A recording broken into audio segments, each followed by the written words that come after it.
Okay, Welcome to the Todd and Erin Daily Stream. How are you? So we sprung ahead. It's really anticlimactic now with daylight savings time, isn't it? We suck at this. So you spring forward, you fall back. So if you woke up at 10 o'clock on Sunday morning, it was actually 9 o'clock. Yeah.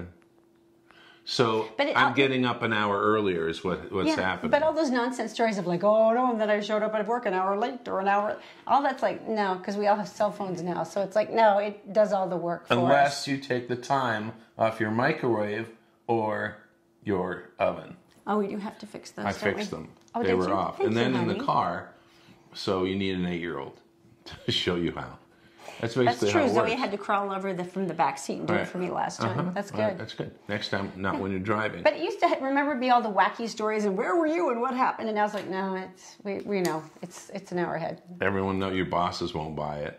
Yeah, it's just all kind of like watching the internet, getting a new idea, always looking for new videos to make about cooking and stuff. And just remember, I'm not a chef, I'm a cook. I like to cook new things. So I did beef shanks a while back, and it worked great. And it was like, never had them before. They were really good. I was surprised how tasty they were, yeah. Then some other guy came on, did beef shanks, but instead of being this thick, they were this thick. And I said, I can do that. Or can I? Really? What is it with guys? First of all, if he did something bigger than mine, then I have to do something bigger than his. Why? Why does it matter? At least I don't have to worry about that. All right, so first of all, let's show you the older beef shank video to show how we got to the disaster that, here you go. Evidently, I need specialized pans because that's what the chefs use on all the cool shows. Now, I was watching the other day. I've made beef shanks before, and it's basically if this is the leg, you just do this, and they get bigger and bigger. I don't have anything to cook this in because it's supposed to braise, which means the liquid has got to come up to about here. So I haven't decided how I'm going to do it. I'm doing all the same things I did with the other one. As a matter of fact, I got all the vegetables done, the wine in it, and all. Well, actually, here, just look at the old one. Hi, everybody. Welcome to Todd's Kitchen. Now, first of all, right off the bat, I want to say this. I am not a chef. I'm a cook. I cook for our family. I cook for friends. But the thing I like to do is cook things that I've never cooked before. This one I have actually never eaten before, which is kind of cool. And I'll show you a little more later, but here it is. It's beef shank. Now, where does the beef shank come from? I'll tell you that in a second. First of all, there's going to be some options here, and there's going to be something at some point you go, hey, wait a minute. You'll see what I mean. All right, so beef shank. All right, the beef shank actually comes from the femur bone. So think about from the knee up to your hip, and they do cross sections, and that's why you get the femur bone, but more importantly, you get the marrow. Now, the marrow is mostly fat. But the fact of what it's going to do to the rest of the meat, they say is incredible. Did I mention pot roast on steroids? This is where it comes from. So what I'm going to do now is I'm going to brown both sides, just like you do with a pot roast. That might be a little hint. And the reason you brown meat is because if you eat a piece of bread, it's good. But if you toast it, it's even better. And it has more flavor, and that's what we're going to do. While you're browning, you're going to have to keep your fan on. And you're going to have to clean up your stove quite a bit, because there's a little bit of splattering. All right, wait a minute, Todd. Are you trying to pull a fast one on us? Because this, the celery, the garlic, which is cut actually just on the bottom. You got carrots, onions, and bay leaves. This looks exactly like my pot roast recipe. And I'll say, well, you're kind of right. This is my first time making it. It looks exactly like my pot roast recipe. But right now, what I'm going to do is I am going to go put it in the pans I just browned the meat in, soften these up, and maybe add a little vino. Now you have a decision to make. I made this decision on the last 4 or 5 pot roasts that I make, and that is if you are going to add any red wine. Now this is a dry white Cabernet Sauvignon. I'm going to use fancy words in this section. I'm going to deglaze the pans, and I'm just going to use a little bit. I'd probably use half a cup in each of these pans, so a full cup in a regular pot roast.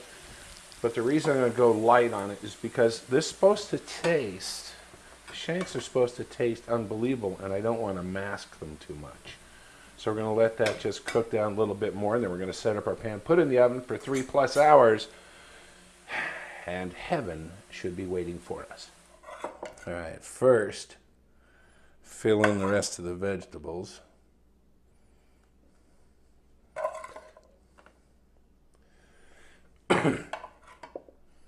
If you notice, I left the cloves whole and just cut the bottoms off them. Why? Because they told me to. They have so many different recipes. They have one where you actually dredge the meat in flour before you put it in, which I'm thinking the flour would thicken the gravy because it would act kind of like a thickener or a roux on that. But now you're going to take your broth and you're just going to barely cover it. And if you don't have broth, you can use water. Don't have to add salt, we already did that. How close are we? Is that close enough? I think that's close enough. Here's the new thing that I've never done before. Parchment paper. Now I know a lot of you bakers use this a lot. And you're supposed to put this just on top of the meat, like that. And then I'm going to cover this whole thing with tin foil. Middle shelf, 350 degrees. I'm going to check it in about 3 hours. You can go like 3.5 hours, I think, is what this is going to end up to be. So to the oven. And now time for the unveiling.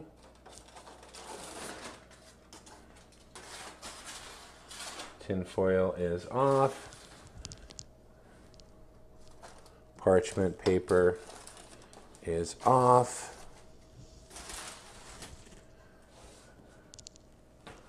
Wow, that really looks actually really good.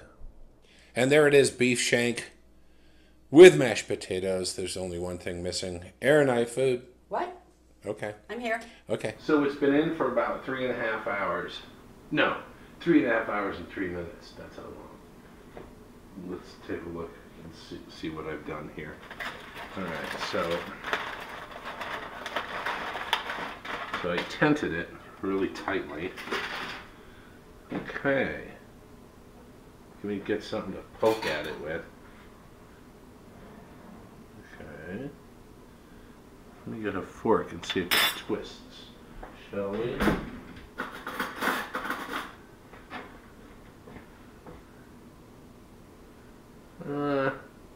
I'm not sure.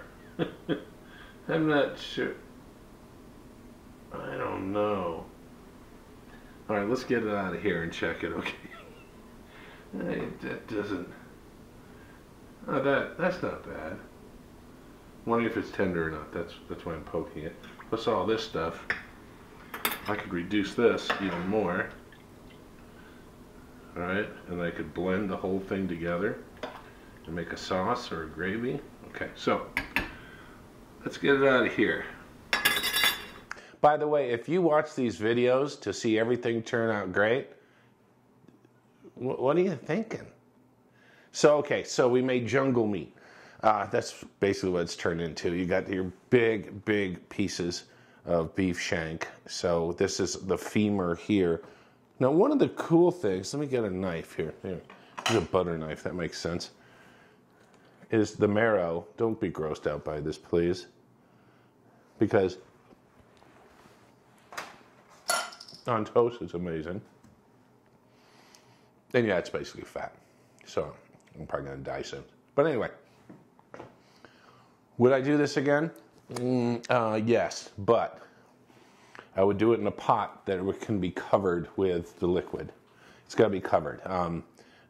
Too much was at least half of this was sticking out, and it's so dry. It's got so much sinew in it, and it's so stringy that you really need to get in there and braise it really well, kind of like a pot roast, but even more intensely. So what I did was I made, and I cheated, and I used cornstarch.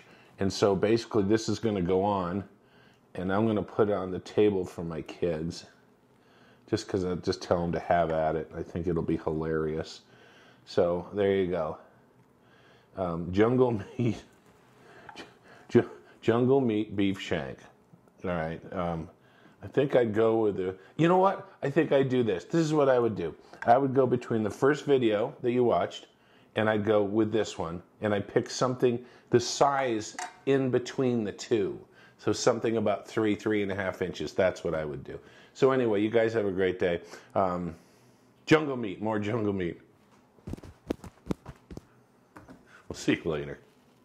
The Todd and Erin Daily Stream is brought to you by PC Laptops, with desktops and laptops starting as low as $7.99 with a lifetime parts and service warranty. They fix phones too. Go to PCLaptops.com. How about tell me something good? I think that would be delightful. This one I thought was so incredibly sweet because this is to sophomores in high school. What do you spend money on when you're a sophomore in high school?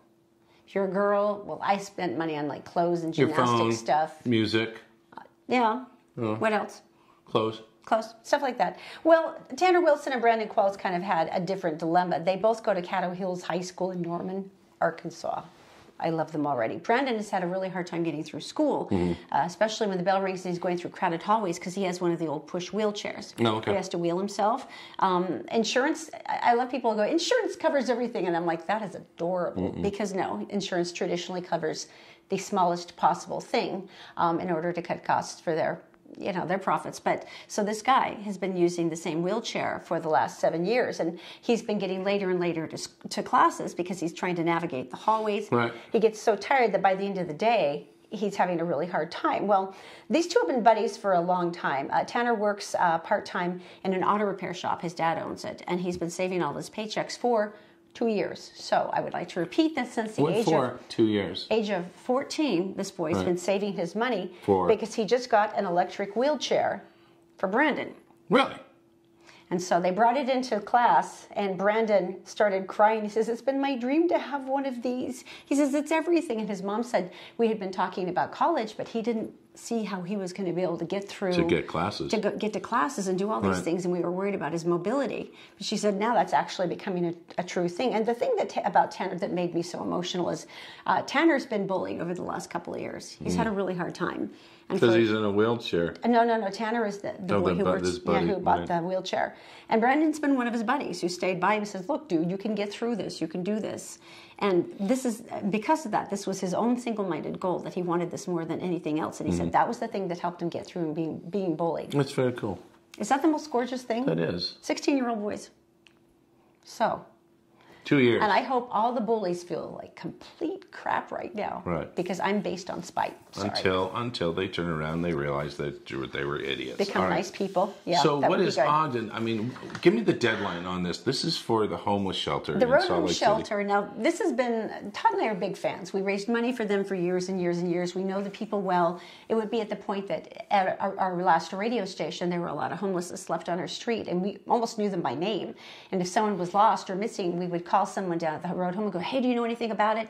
They would come up, they would have like a pack of cigarettes, and they'd sit and talk to the homeless guys and say, would you like to come to the shelter? Can we help you with services? Trying to talk them down. That's how incredible they are. This is the kind of people they were. So, but it's closing. The road home is closing down by the end of the year. There's 3 new shelters that hold up to 700 people. Each?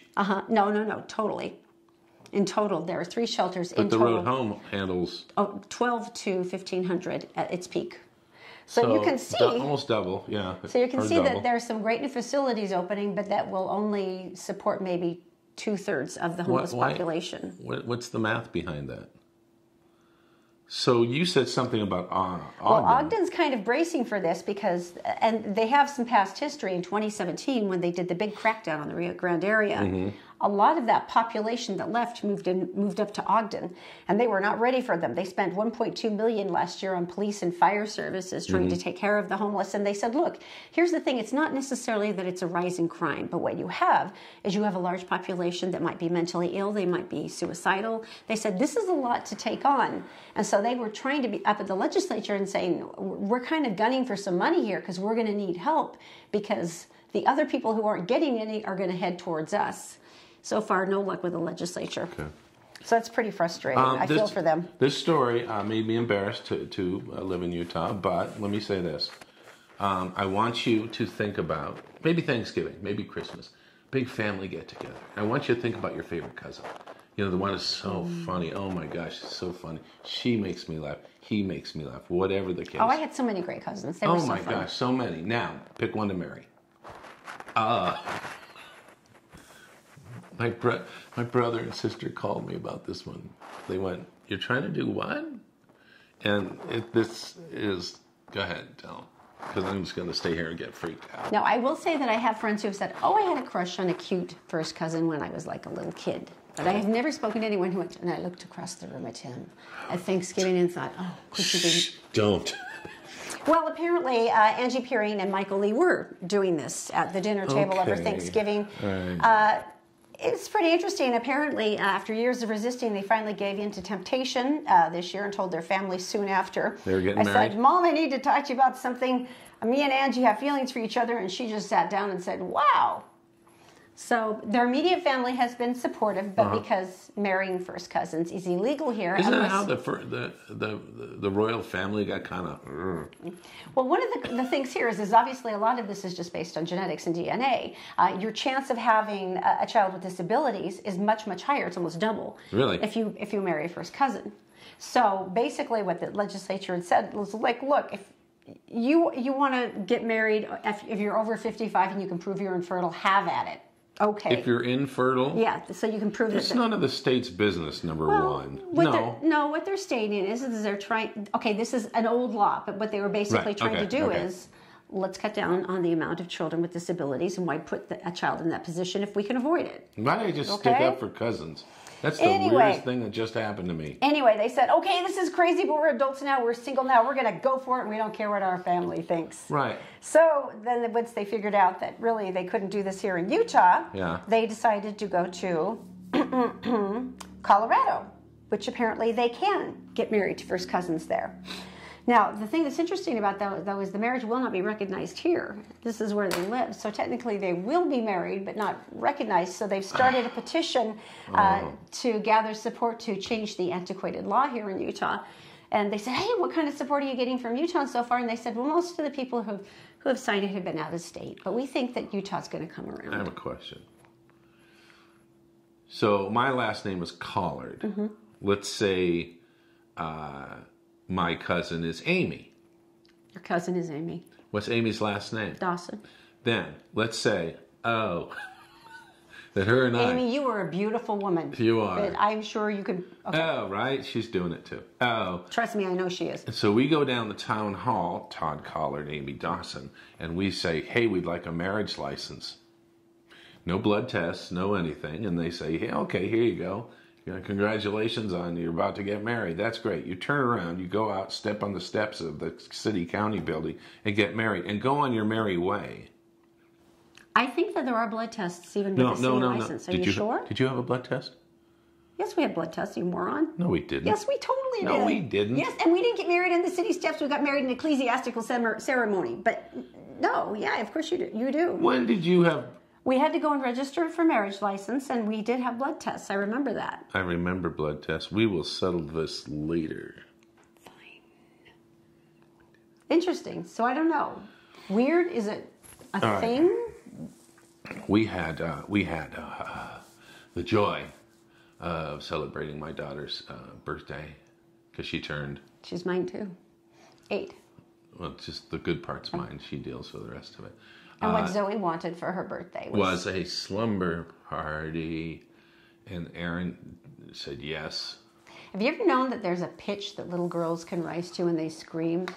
There's like a certain certain pitch where blood actually will come out of your ear. You know, normal kids walk into a pool area. Do you know what I'm talking about? And suddenly, they can't stop themselves from yelling and screaming. It's like someone said, well, what else?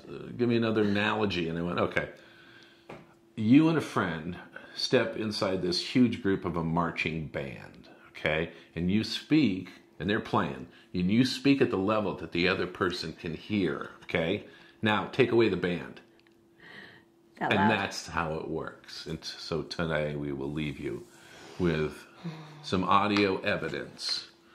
So you guys have a great day. We'll see you tomorrow on the Todd and Erin Daily Stream. Feel my pain. Yeah, it was good. We didn't have a blood test. Yeah, we did. I pass out when I have blood tests. I know, but I was there to support you. Except for my heart for you when I fell in love. That's so beautiful. I'm not a first cousin. You can't make the throwing up noise.